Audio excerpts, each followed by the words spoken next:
जय श्री कृष्णा। राधे राधे। आप सभी श्री हरि की कृपा से स्वस्थ और मस्त होंगे।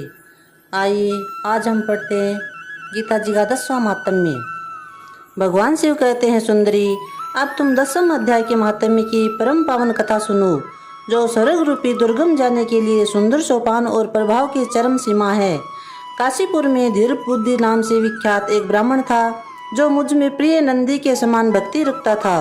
वह पावन कीर्ति के अर्जन में तत्पर रहने वाला, शांत चित्त और हिंसा कठोरता एवं दुस्साहस से दूर रहने वाला था। जितेंद्रिय होने के कारण वह निवृत्त मार्ग में ही स्थित रहता था। उसने वेद रूपी समुद्र का पार पा लिया था। वह संपूर्ण शास्त्रों के तात्पर्य का ज्ञाता था। उसका चित्त सदा मेरे ध्यान में संलग्न रहता था। वह मन को अंतरात्मा में लगाकर सदा आत्म तत्व का साक्षात्कार किया करता था। अतः जब वह चलने लगता तब मैं प्रेमवश उसके पीछे दौड़ दौड़ कर उसे हाथ का सहारा देता रहता था।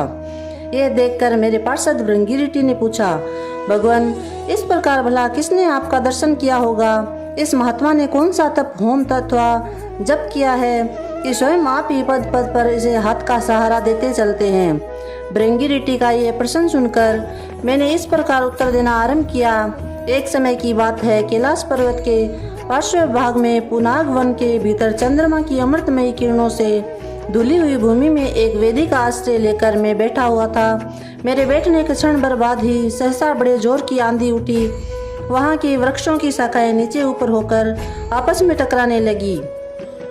कितनी ही टहनियां टूट टूट कर बिखर गई। पर्वत की अविचल छाया हिलने लगी।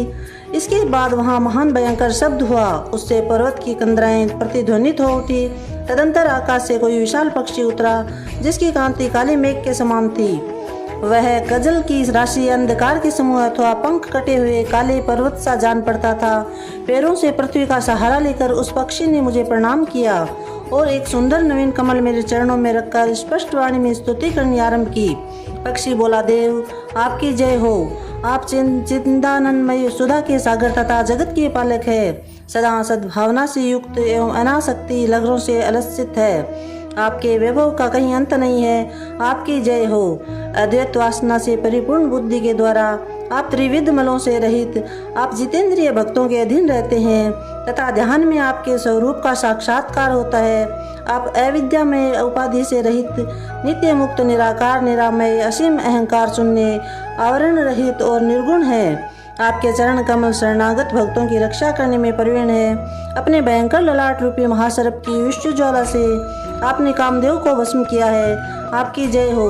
आप प्रत्यक्ष आदि प्रमाणों से दूर होते हुए भी प्रामाण्य स्वरूप है। आपको बार बार नमस्कार है। चैतन्य के स्वामी है तथा त्रिभुवन रूपधारी, आपको प्रणाम है। मैं श्रेष्ठ योगियों द्वारा चुंबित आपके उन चरण कमलों की वंदना करता हूँ, जो अपार भव पाप के समुद्र से पार उतारने में अद्भुत शक्तिशाली है। महादेव साक्षात बृहस्पति भी आपकी स्तुति करने की धृष्टता नहीं कर सकते। सहस्त्र मुखों वाले नागराज शेष में भी इतनी चातुरी नहीं है कि वे आपके गुणों का वर्णन न कर सके।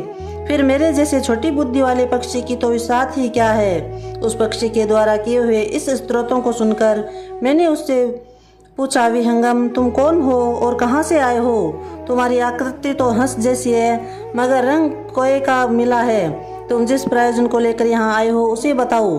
पक्षी बोला, देवेश मुझे ब्रह्मा जी का हंस जानिए। दुर्जटे जिस कर्म से मेरे शरीर में इस समय कालिमा आ गई है उसे सुनिए।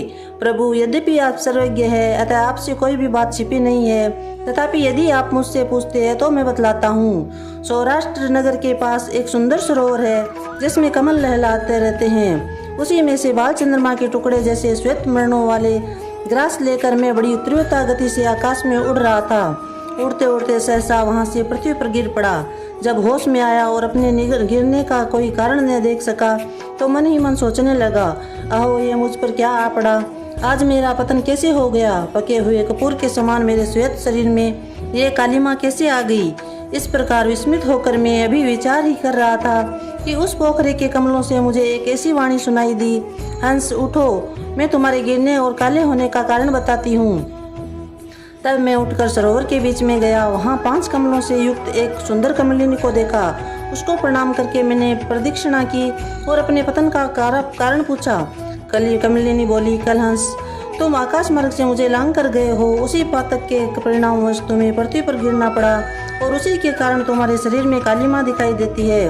तुम्हें गिरा देखकर मेरे हृदय में दया भर आई है और जब मैं इस अदम कमल के द्वारा बोलने लगी हूँ उस समय मेरे मुख से निकली हुई सुगंध को सूंघकर 60,000 भंवरे स्वर्ग लोक को प्राप्त हो गए हैं। पक्षीराज, जिस कारण मुझ में इतना वैभव ऐसा प्रभाव आया है उसे बतलाती हूँ, सुनो। इस जन्म से पहले तीसरे जन्म में मैं पृथ्वी पर एक ब्राह्मण की कन्या के रूप में उत्पन्न हुई थी।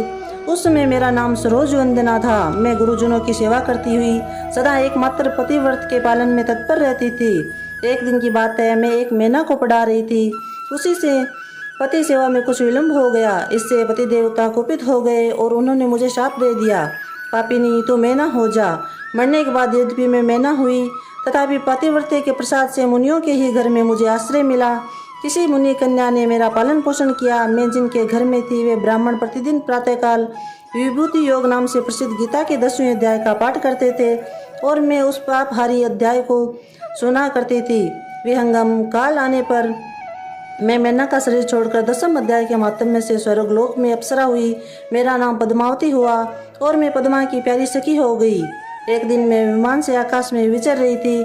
उस समय सुंदर कमलों से सुशोभित इस रमणीय सरोवर पर मेरी दृष्टि पड़ी और इसमें उतरकर ज्यों ही मैंने एक जल क्रीड़ा आरंभ की त्यों ही दुर्वासा मुनि आदम के उन्होंने वस्त्रहीन अवस्था में मुझे देख लिया। उनके भय से मैंने स्वयं ही एक कमलिनी का रूप धारण कर लिया। मेरे दोनों पैर कमल हुए, दोनों हाथ भी 2 कमल हो गए। शेष अंगों के साथ मेरा मुख भी एक कमल हुआ। इस प्रकार मैं 5 कमलों से युक्त हुई। मुनिवर दुर्वासा ने मुझे देखा। उनके नेत्र क्रोधाग्नि से जल रहे थे। वे बोले, पापिनी तो इस रूप में 100 वर्षों तक पड़ी रहे। ये साप देकर मैं क्षण भर में अंतर ध्यान हो गए। कमलिनी होने पर भी विभूतियों योगाध्याय के माध्यम से मेरी वाणी लुप्त नहीं हुई है। मुझे लांघने मात्र के अपराध से तुम पृथ्वी पर गिरे हो। पक्षीराज, यहाँ खड़े हुए तुम्हारे सामने ही आज मेरे साप की निवृत्ति हो रही है, क्योंकि आज 100 वर्ष पूरे हो गए हैं। मेरे द्वारा गाए जाते हुए उस उत्तम अध्याय को तुम भी सुन लो। उसके श्रवण मात्र से तुम भी आज ही मुक्त हो जाओगे। क्यों कहकर पद्मिनी ने स्पष्ट एवं सुंदर वाणी में 10वें अध्याय का पाठ किया और वह मुक्त हो गई। उसे सुनने के बाद उसी के दिए हुए इस उत्तम कमल को लाकर मैंने आपको अर्पण किया है। इतनी कथा सुनकर उस पक्षी ने अपना शरीर त्याग दिया। यह एक अद्भुत सी घटना हुई। वही पक्षी अब 10वें अध्याय के प्रभाव से ब्राह्मण कुल में उत्पन्न हुआ है। जन्म से ही अभ्यास होने के कारण शेषवास्ता से ही इसके मुख से सदा गीता के 10वें अध्याय का उच्चारण हुआ करता है। 10वें अध्याय के अर्थ चिंतन का यही परिणाम हुआ है कि यह सब भूतों में शंख चक्रधारी भगवान विष्णु का सदा ही दर्शन करता रहता है। इसकी स्नेहपूर्ण दृष्टि जब कभी किसी देहधारी पर शरीर पर पड़ती है तब वह चाहे शराबी हो, ब्रह्म हत्यारा ही क्यों न हो, मुक्त हो जाता है तथा पूर्व जन्म में अभ्यास किए हुए 10वें अध्याय के माध्यम से इसको दुर्लभ तत्व ज्ञान प्राप्त है तथा इसने जीवन मुक्ति भी पा ली है। अतः जब ये रास्ता चलने लगता है तो मैं इसे हाथ का सहारा दिए रहता हूँ। भृंगी यह सब 10वें अध्याय का ही महामहिमा है। पार्वती, इस प्रकार मैंने भृंगी के सामने जो पापनाशक कथा कही थी वही यहाँ तुमसे भी कही है। नर हो या नारी अथवा कोई भी क्यों ना हो, इस 10वें अध्याय के श्रवण मात्र से उसे सब आश्रमों के पालन का फल प्राप्त होता है। बोलिए जय श्री कृष्णा। राधे राधे।